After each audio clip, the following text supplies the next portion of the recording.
chữ gió lu khía uốn tê la tu ô xiên tê mù cho nu ca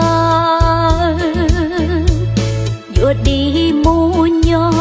và chữ tê cha đi lơ uốn tra và chữ xiên nhẹ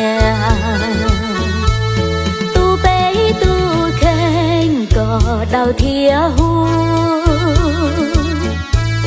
ba tó Giêsu cái lo chùa chùa để thia gió cho tàu cho nữ mô